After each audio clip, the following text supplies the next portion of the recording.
morning, everyone, and thank you for joining the live stream event today. My name is Sumaita Pinar. I'm the head of marketing at the Connect Group of Companies, and we are excited about presenting to you today the next normal for retailers in South Africa and how Black Friday and quick access to capital can move the needle and help you capitalize on business opportunities, not just for Black Friday, but also for the festive season.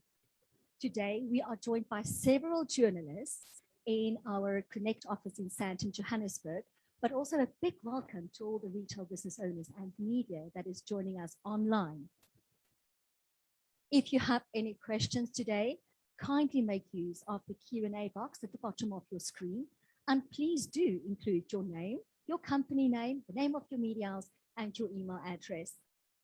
If you're joining the social media conversation today, please make use of hashtag Black Friday or hashtag Retail Next Normal.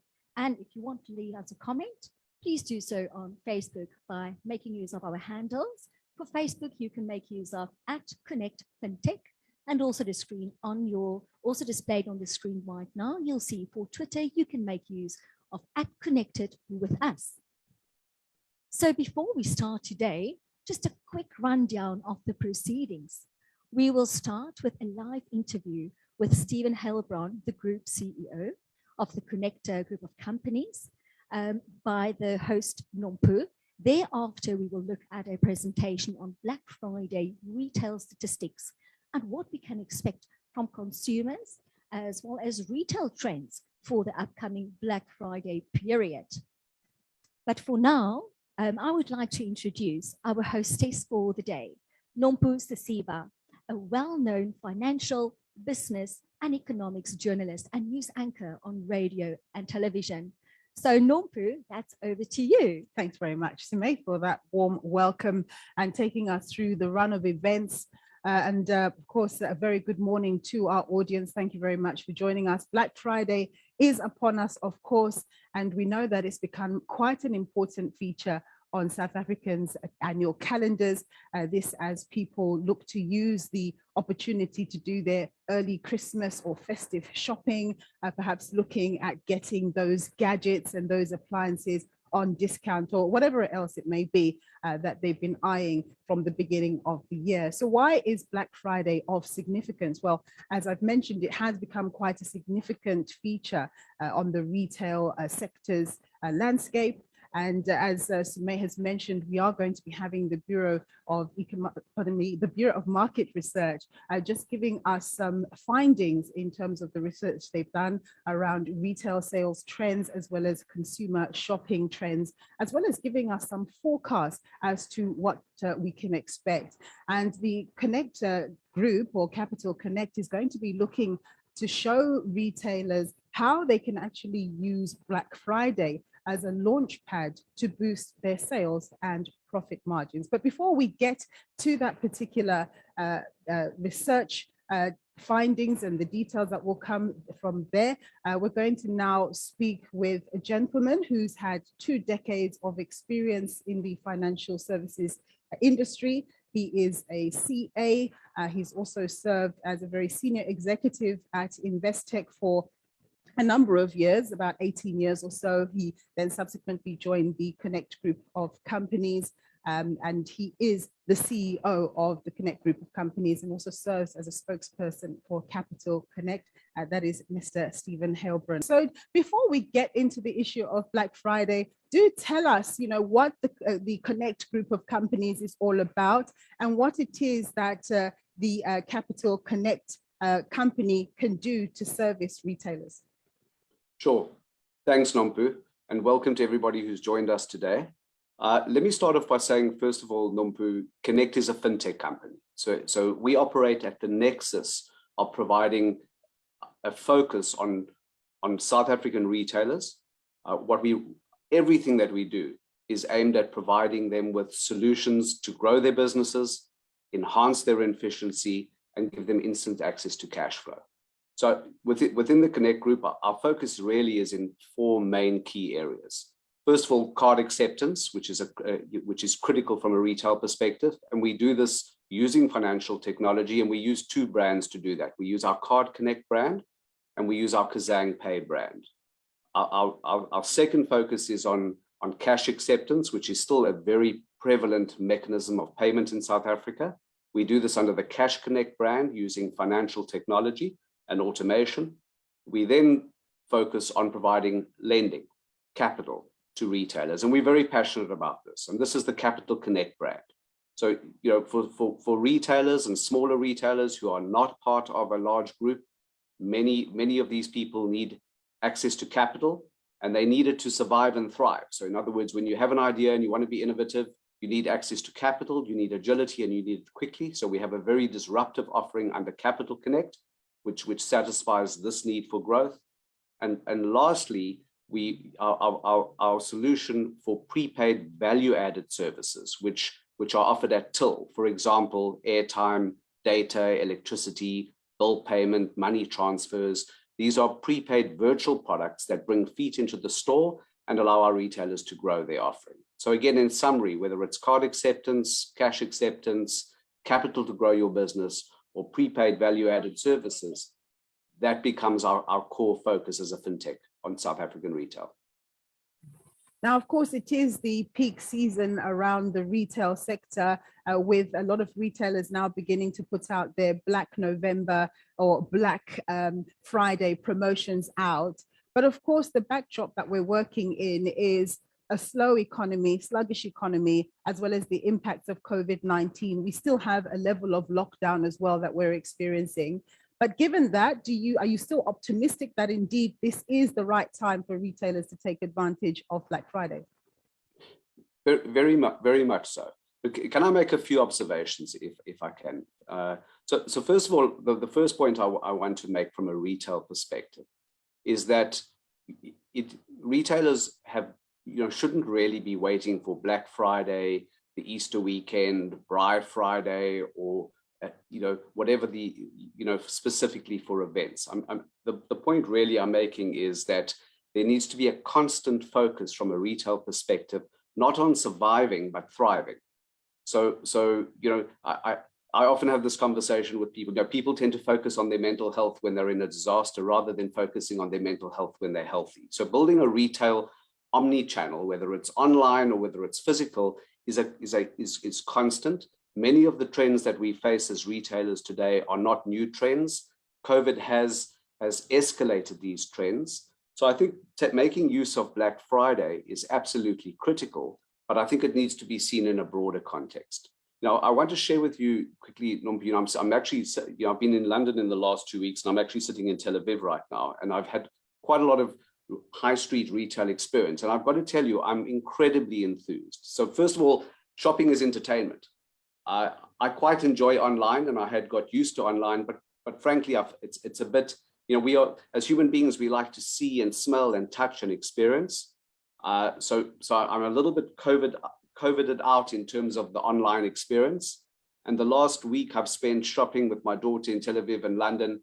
And I've got to tell you that it was incredibly refreshing. So we make use of the online and the physical, but the combination of being out during the day and at night, being entertained. And I think that's the point. When you're in shops today, you're being entertained with shop-attainment, whether it's food, whether it's trying on goods live, if you're in a sports shop, the experience that one is now having on the high streets in London, Tel Aviv, New York, it is incredibly refreshing, and it combines the online and physical world experiences. So I think the other point I want to make is that vaccine rates are we're doing well around the world.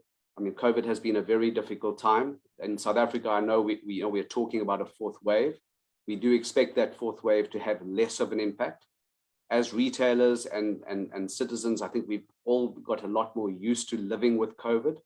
And we certainly expect 22 and 23 to be a lot better. So whilst I think there will be an impact, it's up to retailers now to thrive within the context of the conditions that we now within the context of the conditions that we now face.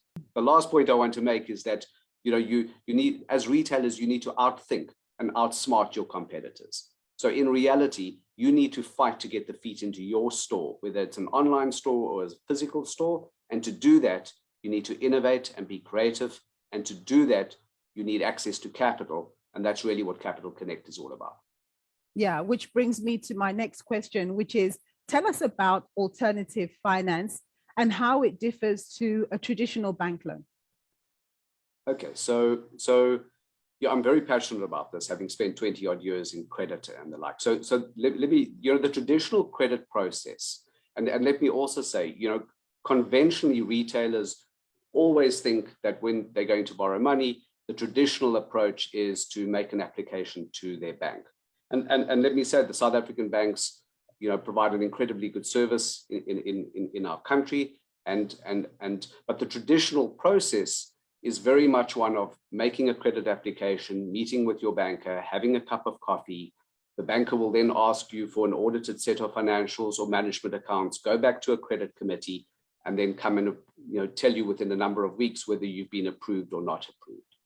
Now, what we do at Capital Connect is far more disruptive than that. We focus on data points using analytics and using an algorithm that tells us within a few minutes whether or not you're creditworthy and whether or not we can facilitate credit for you.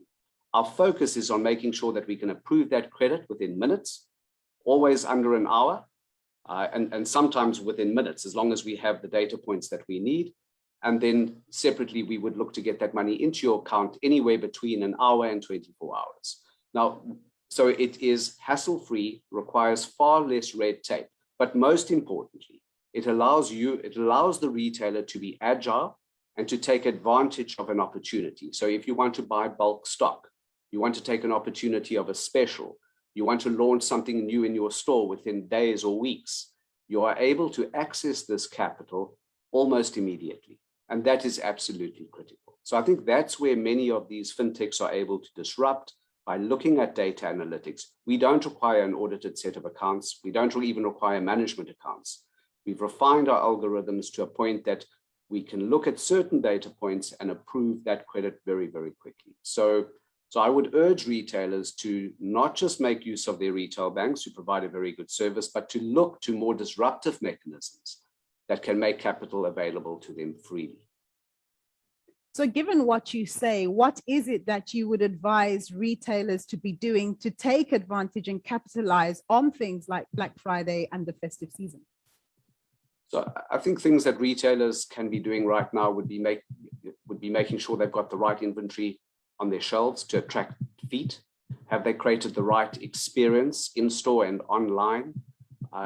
These are things that, as I said earlier, retailers should be focusing on, not just when it comes to Black Friday, but whether they're local or regional, understanding the markets within which they operate and understanding the trends. They're building a community and a following, whether it's physical or online. So being relevant, fighting for the space to make sure that people come into your store or visit your online store because it's fun, it's entertaining, it's educational, and it's better than going somewhere else. And to do that, you need to innovate, you need good ideas, but more importantly, you need to execute. Nompa, I want to share something with you. I was sitting with some retailers last week, and they all said to me, the problem is they can't get capital, and when they can, it's too expensive. So I said to them, that's interesting. I tell you what, we'll give you capital and we'll give it to you for free and we'll give it to you now. And they all stared at me. And the reality is, because what they really were lacking was ideas and execution. So, there's an old Chinese proverb, be careful what you wish for. Many of our retailers, often in the SME type space, have to survive because they eat what they kill. But the truth is, when that was a moment, that was quite a profound moment for some of them, because given that it was now going to be free and accessible, what they really had to understand was that what they really were short of was ideas. And then, let me make one last point. It's all very well having good ideas, but you need to be able to execute and execute quickly. So I would encourage the SME market to innovate, to execute quickly. And the beauty of being an SME is that the market around you can shrink and you can grow. Small to medium enterprises don't dominate, and they have a local connection with the high street, with their communities. And so using products like capital can very quickly give them the access to finance that they need to implement good ideas. But I think we've become lazy historically, and feet used to come into the stores, but life has changed. And the real challenge is ideas and innovation and not survival, but thriving. So I would say don't survive, thrive. You know, they're winners, and there are two types of retailers that we've seen: those that think they can and those that think they can't. And the reality is they're both right. Stephen, thank you very much for those introductory remarks on this very interesting topic. Of course, we are going to get that much anticipated research findings from the Bureau of Market Research, but let's quickly have an ad break where you're able to see how businesses can quickly access finance.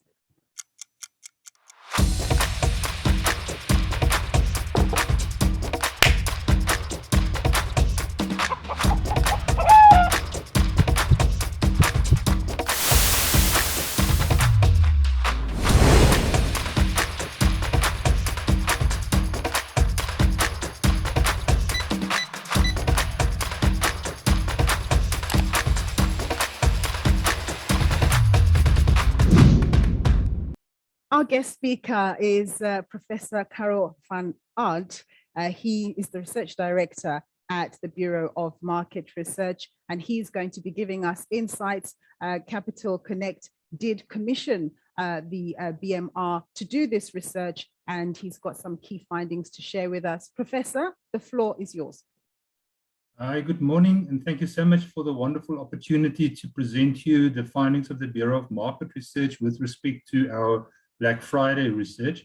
And what I'll be presenting is actually the result of analyses that we've done based on national accounts data, as well as on big data that we did. And thanks so much for allowing me to conduct the presentation. What I'll be focusing on this morning is on Black Friday 2021, and actually focusing on this as being a November of Black Fridays and not just being a single day on the calendar.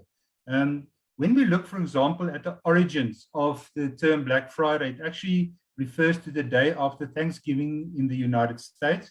It referred to the practice of workers calling in sick on the day after Thanksgiving in order to have a 4-day weekend, typically human nature. The day after Thanksgiving has been regarded as the beginning of the US Christmas season since 1952. And Black Friday was introduced in South Africa in 2014, spanning the period of the 27th to the 29th of November. And we've actually seen on big data that it was only 3 days within 2014, but it has actually evolved to 26 days, namely from the 3rd of November to the 28th of November in 2020. And we've already seen from big data that the interest in Black Friday already started on the 2nd of November. And so most probably Black Friday 2021 will even be longer. Just from big data, what we found is the following trend. The blue line, as you can see, is the interest in Black Friday from consumers during 2014. And as you can see from this, the blip actually goes from about the 27th to the 29th, which was the high period for Black Friday. However, in 2020, as you can see from this, that the interest already started at about the 3rd of November, and it carried on till about the 29th, which gave you about 26 days. And as indicated, it will definitely be longer in 2021. So why do consumers do Black Friday? And what our analysis have shown, and this is especially from our big data analysis, it appears that there are different reasons why consumers engage in Black Friday. Firstly, your affluent and your middle markets often buy luxury goods at discounted prices. That's their primary interest. We also see a lot of consumers that buy goods as part of their Christmas shopping. And increasingly what we find internationally is that Black Friday actually becomes part of the festive season, creating therefore a prolonged festive season from about the 2nd of November till the end of December. Your volume and middle markets often save money to buy necessities in bulk, whilst such necessities are available at discounted prices. And for that reason, you'll also find that your general dealers are actually the biggest beneficiaries of Black Friday. The volume and middle markets also buy hardware and paint at discounted prices in order to fix up their homes during December, and consumers buying goods at discounted prices actually indicate that they usually won't buy because of Black Friday being a shopping festival, stimulating buying behavior. And it's very important to understand the arousal effect of Black Friday, in the sense that Black Friday aroused a lot of shopping behavior among people. Interesting research that came out the other day is that it also shows that quite a lot of people that are bored actually do shopping because of being aroused. When we look at the changes in Black Friday buying behavior between 2019 and 2020, we see a fascinating trend. We see, for example, that during the period 2014 and 2019, there was a specific buying behavior during Black Friday, but it all changed during 2020, and it appears from big data and that it will also be the case in 2021. We're seeing a growing percentage of Black Friday spending being on necessities, while the percentage spending on necessities declined or stagnated prior to 2020. This is especially due to large-scale job losses and low-income growth during 2020, and I'll soon be giving you some statistics with respect to the job losses. And also, whereas expenditure on textiles, clothing, and footwear showed very strong growth before 2020, such growth was negative during 2020, and it's also clear from available statistics that compared to 2019, consumers are buying down when buying goods during 2020, and we're already seeing that in 2021 as well. And what we mean with buying down is that people have got less of a focus on brands, and also less of a focus on durable goods, but have a much bigger focus on value and necessities. The 2020 retail pattern has also become very volatile compared to the deterministic pattern that we had before 2019. And this is especially due to all the lockdowns and a volatile business cycle impacting on this pattern.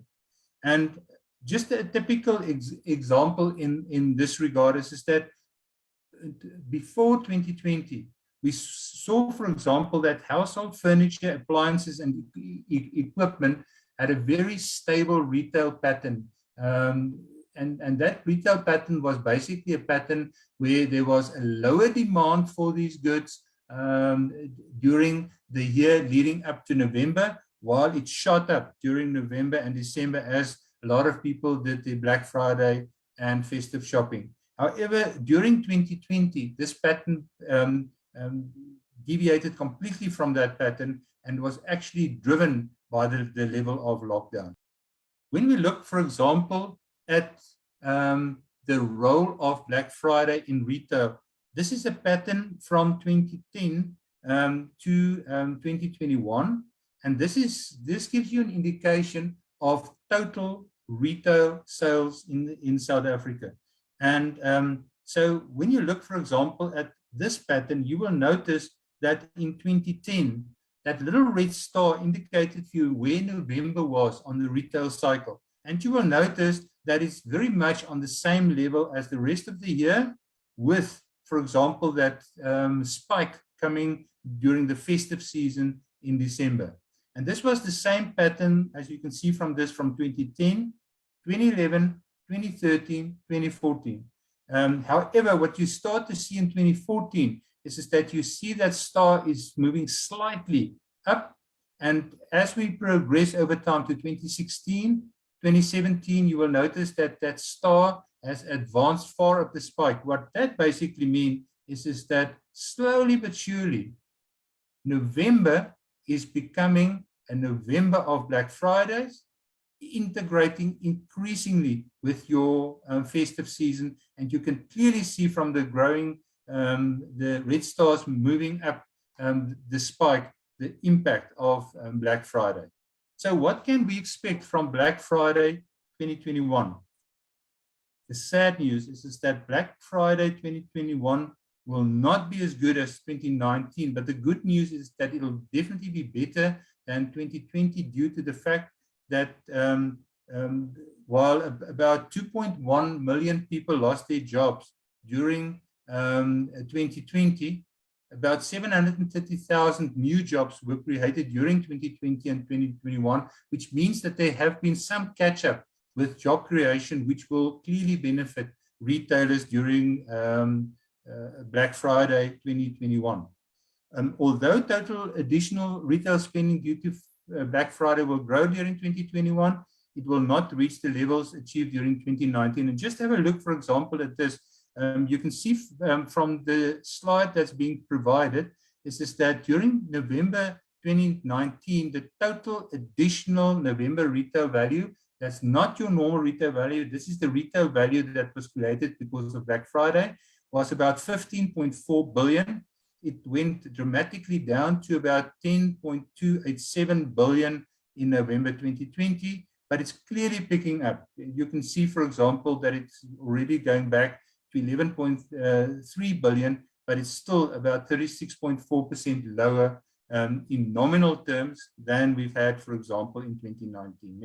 So who will be the retail subsectors that will gain most from Black Friday sales in 2021?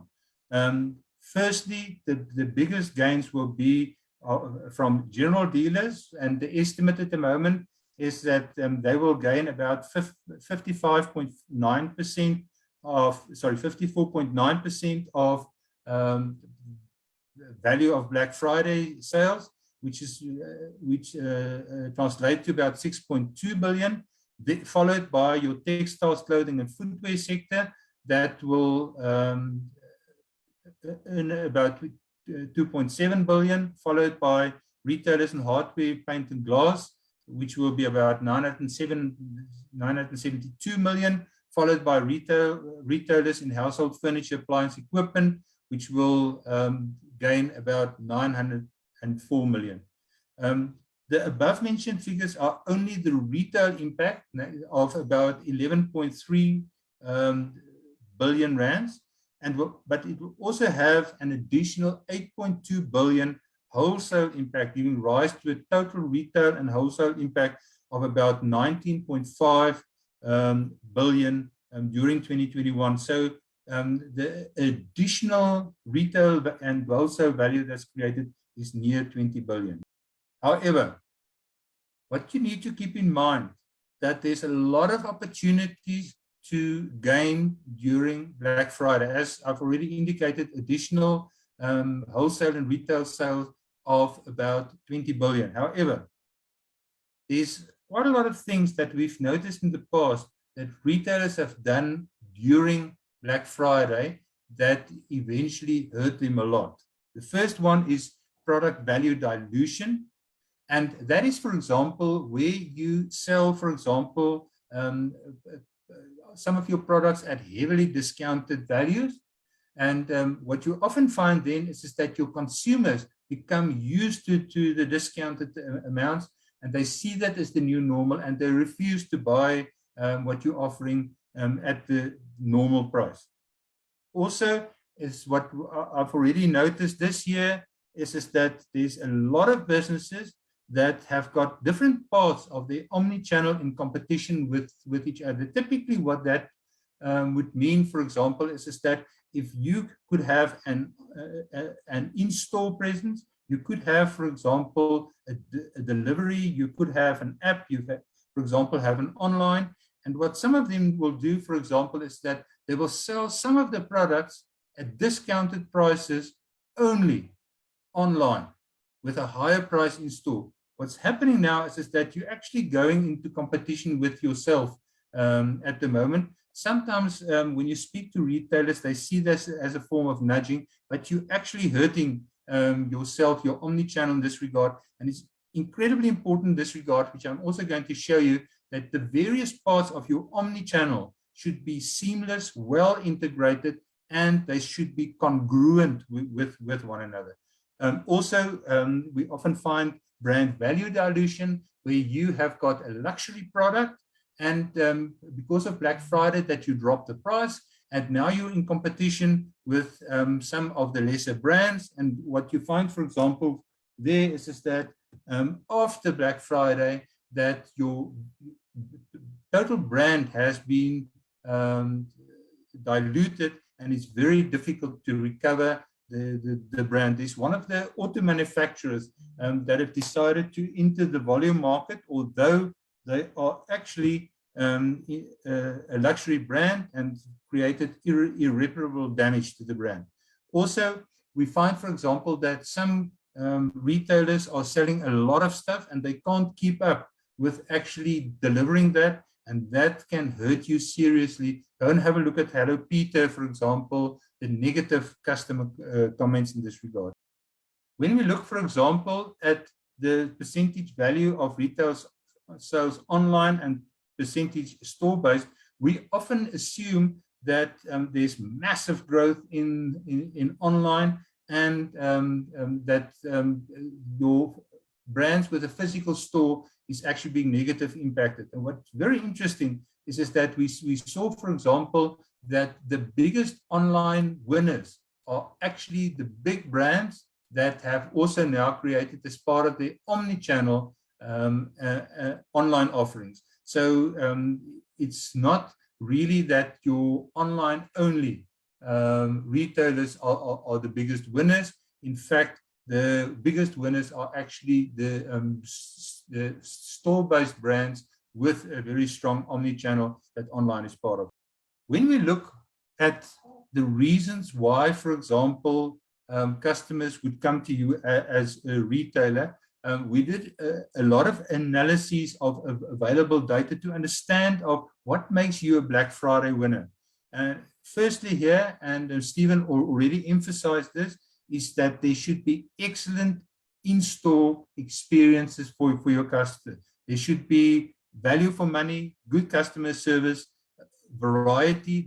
You should ensure that your inventory is up to date, that there's an in-store availability of goods. Stephen also emphasized the importance of shoppertainment. There should be a very strong brand as well as friendly staff. Interesting as well is that some of our research with respect to relationship between COVID and retailer found that as lockdown levels soften, consumers are moving back to in-store buying. And it's very interesting in this regard that a lot of people speak of a new normal, a completely transformed retail scene after COVID. Our research didn't find that, but it did find, for example, that COVID did lead to some adaptations to consumer behavior, leading to a next normal.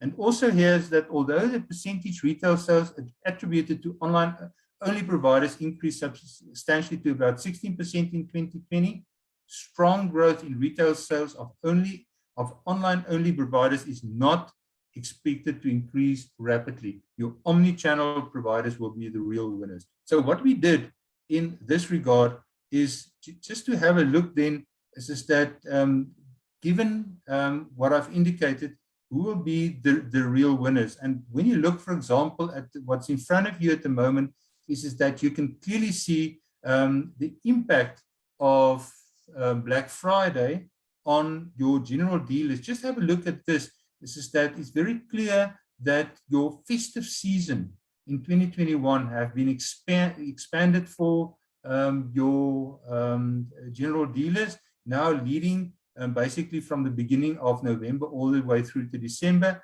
And the other big winner in this regard will be your retailers in textile, clothing, footwear, and leather goods. But as already indicated earlier, is that they still haven't caught up to the bumper season that they've had before 2019.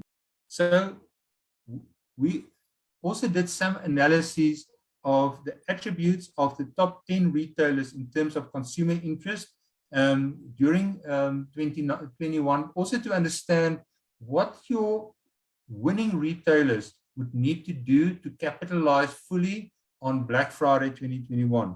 And what came out from this very clear is that the retailer should have an in-store presence, and it should have social media presence. Those are the two critical factors. There should also be a very strong omni-channel especially with respect to online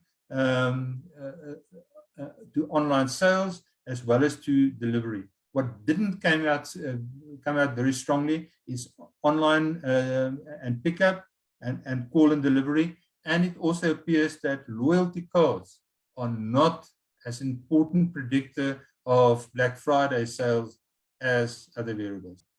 Why do consumers support this, the 6 retailers we have identified as those that get the top interest, top growth, and top survival? And these are the top retailers in South Africa that's also gaining quite a lot from Black Friday. What we found there is strong customer orientation, having in-store service provision, good quality product, great prices, value for money, very importantly, an efficient checkout system. And we often see, for example, here that in some cases that retailers on their omni-channel have, for example, very efficient checkout systems, possibly in-store, but not online and also not via apps, etc. And it's very important that the quality of that be the same throughout. Also important to have friendly and competent staff, people have a positive shopping experience, and that's right throughout the omni-channel, retailer apps, excellent website, and also creating a very strong brand and a strong brand identification. So the question now, what is the next normal for South African retailers? Firstly, there's a very strong movement, as already indicated, from store-based, online-only, and hybrid systems. And hybrid systems is also referred to as multi-channel to the omni-channel. It's very important to ensure that the omni-channel is integrated, the omni-channel is seamless, and the same quality and the same prices are delivered through the omni-channel. Secondly, very important to focus on the value for money, and it is very clear that an increasing number of consumers is focusing on brand, much more on value. It's also very important to provide customized and customizable solutions to consumer needs, not just to have a general provision, but to ensure that you've got products that resonate with different customers. Also, the availability of pay-per-use instead of pay-per-own solutions incredibly more.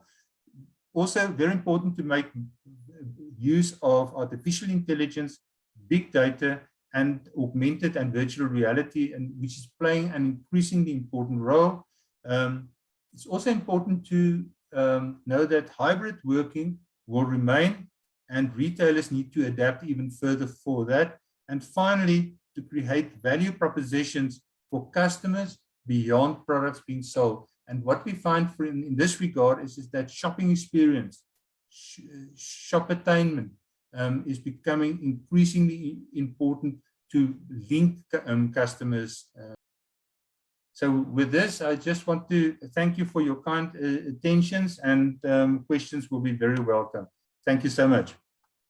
Thanks very much, Professor Van Aert, for that presentation. Very rich indeed, lots of interesting findings there. Stephen, perhaps I can come back to you. A very rich presentation that the professor has given us, interesting findings there. Just give us your key takeaways as somebody who's in this business. I think, first of all, Nompu, what stands out is the consistent spike in retail sales over Black Friday period since 2014. And I think this is a clear indication that retailers have to grab this as a golden opportunity to boost their sales and profits. But let me also say there was a whole feast of information, which I'm sure that retailers are living, eating, and sleeping. So what is important is that retailers look at that information and customize it in relation to their segment, in where they operate, who they serve, what their focus is. Because I mean, a lot of this is general, and it needs to be customized so that they can optimize in relation to it. So retailers need to understand how consumer behavior is changing, specific to their own offerings, and they need to adapt quickly to make sure that they outsmart their competitors. I mean, as Professor Van Aert said, the cake is smaller, but you need to outsmart and outthink, and the retailers need to fight for their share of the pie. I mean, what we're also seeing, and I noted from the presentation, is even the online only offerings like Take a Lot are now having pop-up stores in malls, etc. So, and again, I just want to tell you, and I have to share this with you because I'm so enthusiastic about it. I have been out on the street shopping, as I say, I'm in Tel Aviv at the moment, but I was in London a week ago, and you know, it wasn't drab. It's fun. I didn't walk into stores and feel like they were medical suites. They were young. It was vibey. It was entertainment. And I'm not a good shopper. I don't enjoy it. I used to find it boring and painful. I would have been somebody who went in to buy something, but I'm with my kids and shopping, and the experience has changed. So let me give you a few examples. We went into some food stores. They actually had counters where you could cook, and they showed you recipes, and it was about health and lifestyle.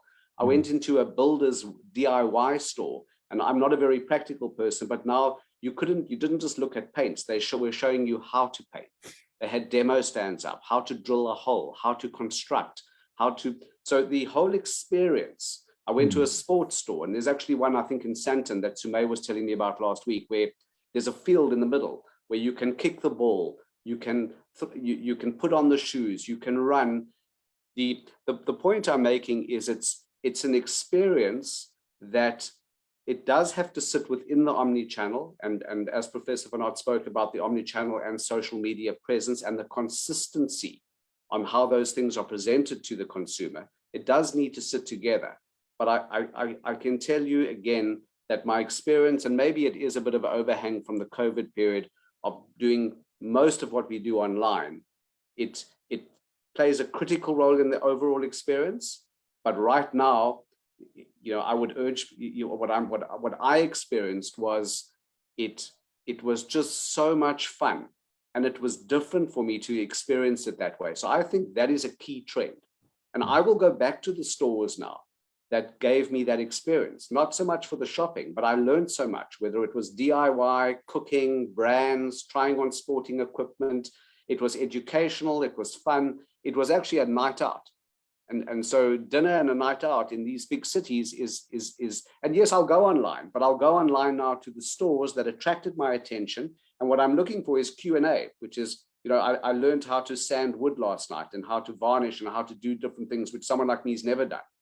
And I, you know, they gave me somebody who looks after me, and there's something I'm specifically looking at doing, and maybe that becomes a hobby for me. So I think this, again, broadly speaking, retailers need to look at this omni-channel on a combined basis and integrate all of these benefits. Again, I want to come back to the point, though, that to be effective in this regard, you need good ideas, you need to execute good ideas, and again, I would be urging retailers not to sit back and say, this is all wonderful, but I can't get capital. Capital is readily available through businesses which are disruptive, like Capital Connect. And I think the real issue is idea generation and execution.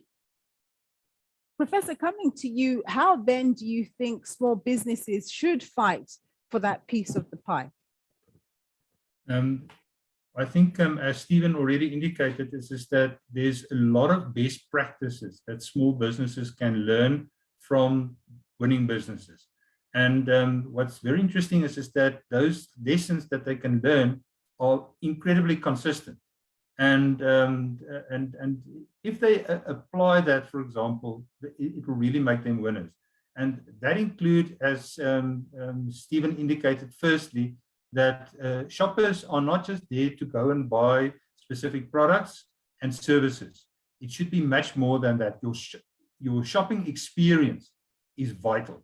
And also what we've seen from quite a lot of retailers that's not doing very well is the fact that the in-store experience is more of a nightmare in the sense of unfriendly staff, for example. They don't get the products that they want, etc. So I think that firstly is vital.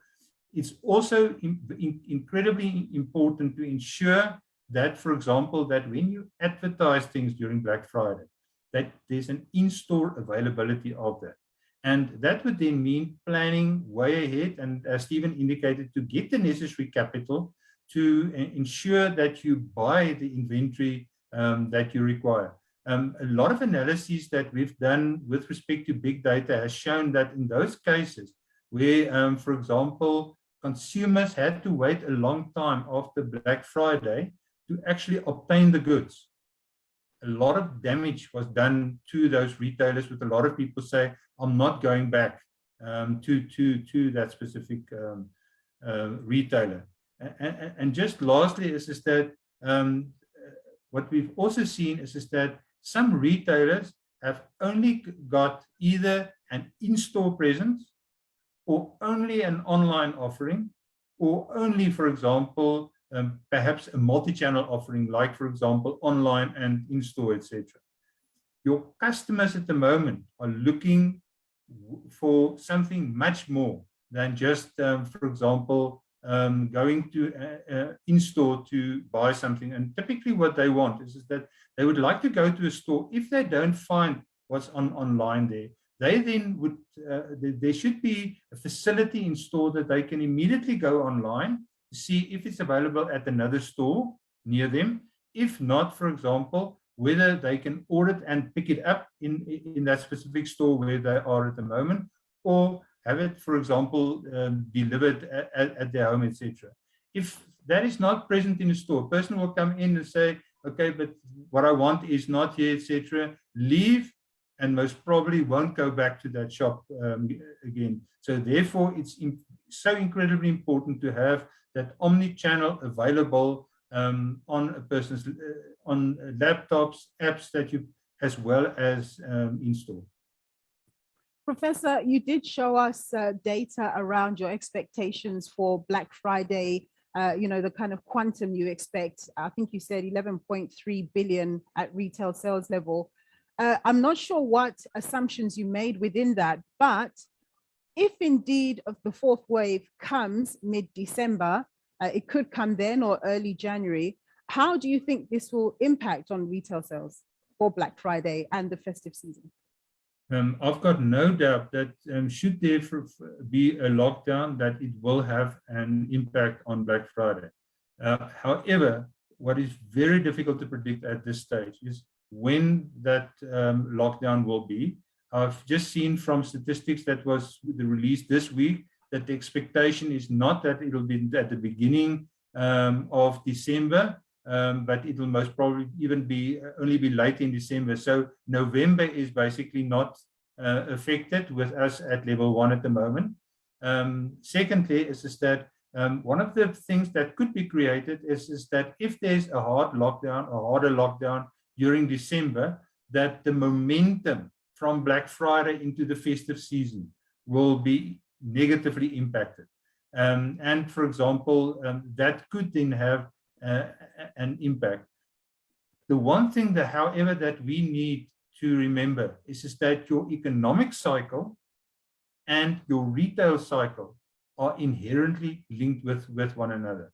From the figures that we've now seen from the budget that was published recently, is that the government expects an economic growth rate of above 5% for the year.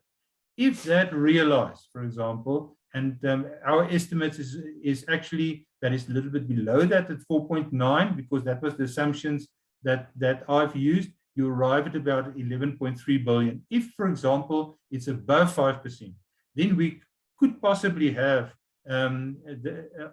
total retail sales of additional retail sales of above 12 billion, and additional wholesale of in excess of about 9-10 billion, which would mean, so I think the estimate that we've made is fairly conservative given what we know at the moment. But as you indicated, things could change if there's a harder lockdown instituted either at the end of November or the beginning of December. Professor Carol van Aert, thank you very much for the presentation and just responding to a couple of those questions. Stephen, thank you very much. We're going to open the floor now to questions and answers. So Nompu, if it is fine with you, I think let's go through some of these questions with 30 seconds or 60-second answers. There's one that I can see that has popped up that says, is a business loan from Capital Connect more expensive than that what you would typically get from your traditional bank? Stephen, I'm going to pass that question on to you. So I think when you the answer really is you've got to compare apples with apples. And so my answer is you won't be able to get this loan from your local bank. So on an apples for apples basis, the answer is no, it's not. And what we've put over R1 billion into retail in the last 18 months, and probably 3 to 500 million in the last few months. A lot of this is for retailers doing a lot of the things that we've just discussed: buying inventory, taking advantage of bulk options, creating warehousing, working on their in-store experiences, their e-commerce platforms, their omni-channel, their social media. And these people are using this capital, and they make far more money from this capital than it costs them. So you've got to compare apples with apples. Let me give you an example. The traditional loan that you're going to get from your bank is really going to be, if it's agile and it's quick, it's going to be your overdraft. The reality is most SMEs have drawn to their full overdraft, and the overdraft becomes permanent capital. If they want money beyond that, the bank starts to look for collateral in the form of a mortgage bond over a property, which requires registration. It takes weeks. Yes, it might be a cheaper form of finance, but the opportunity has passed. And so when you're making these comparisons around cost, you need to compare apples with apples. I think the point is that retailers are making use of Capital Connect because the cost of this capital is infinitely less than the entrepreneurial opportunity and profit that they can make from the use of the capital. Thank you, Stephen. We have another question that has just come in. Hi, very informative presentation. The pay-per-use versus pay-per-own opportunity. Can you expand on this, please? What are consumers saying specifically? And why is this trend developing? Prof van Aert, in 30 seconds, can you kindly assist with that question?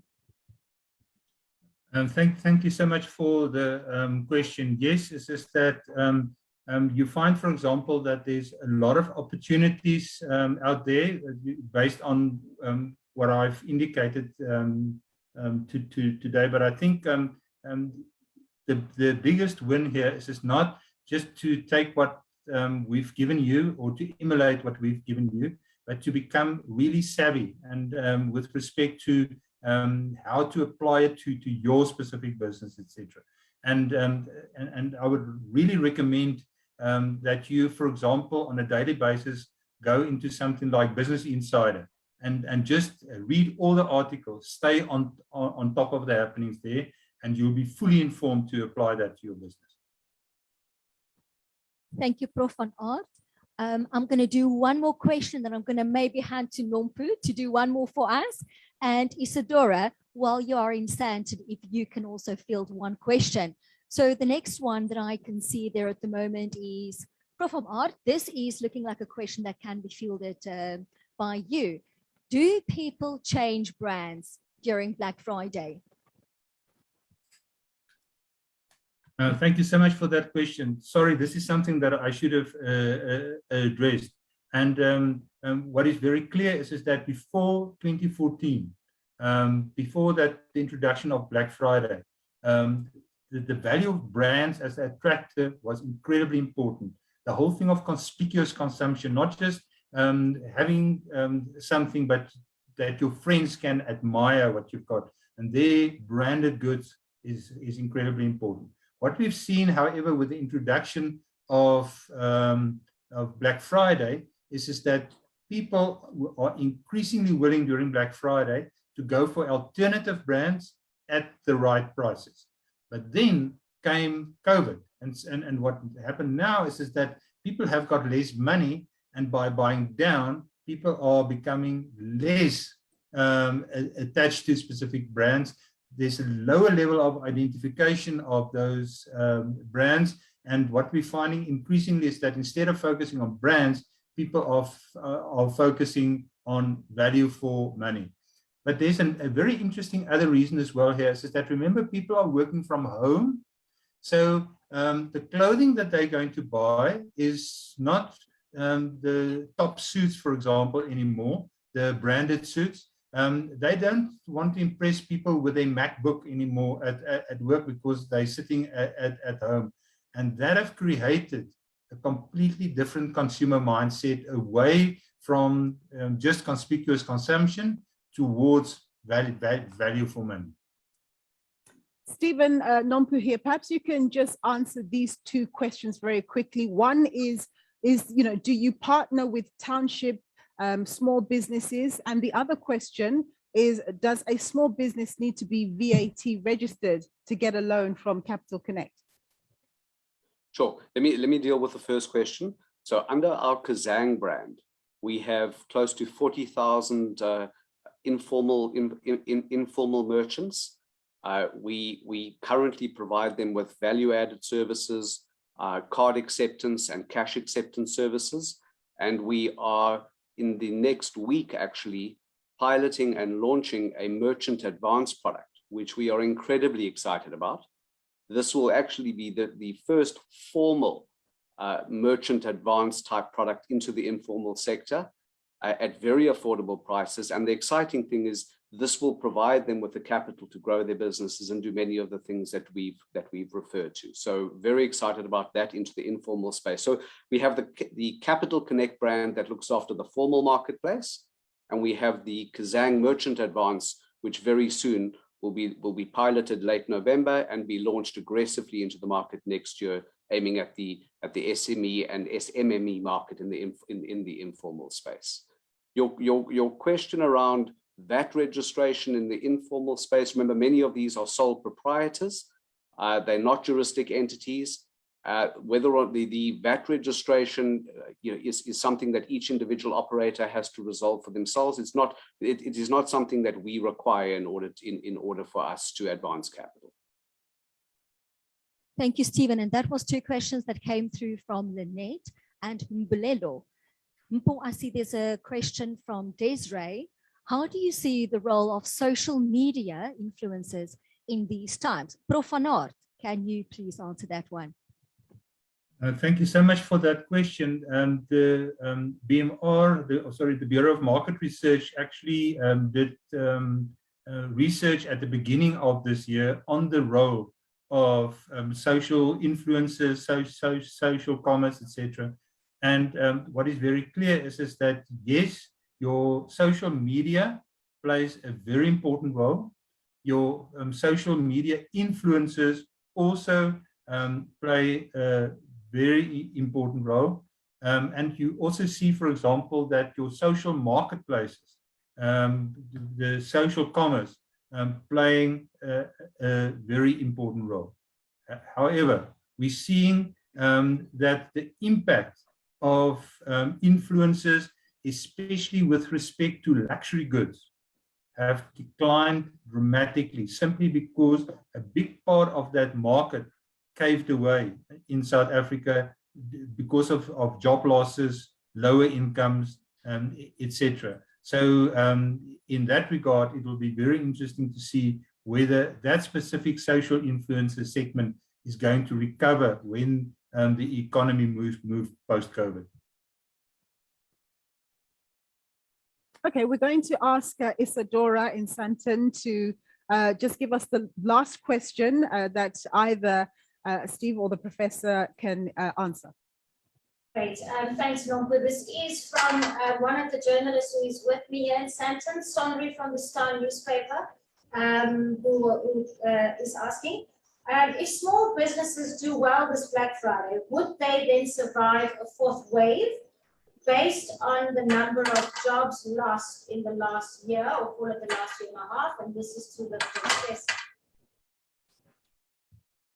Thanks so much for that question. It's just that when you look at the level to which COVID had an impact on small businesses in South Africa, there's a direct correlation to the number of daily deaths, the level of lockdown, and the level of new infections on small business.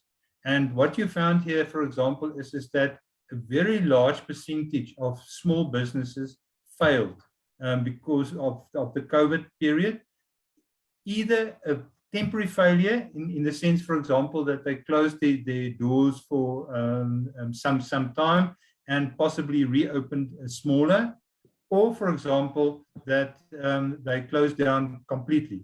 And you also saw, for example, that each time that the lockdown levels increased, the number of business failures also increased. I've had a lot of chats with people in government, especially from the Treasury and the DTR.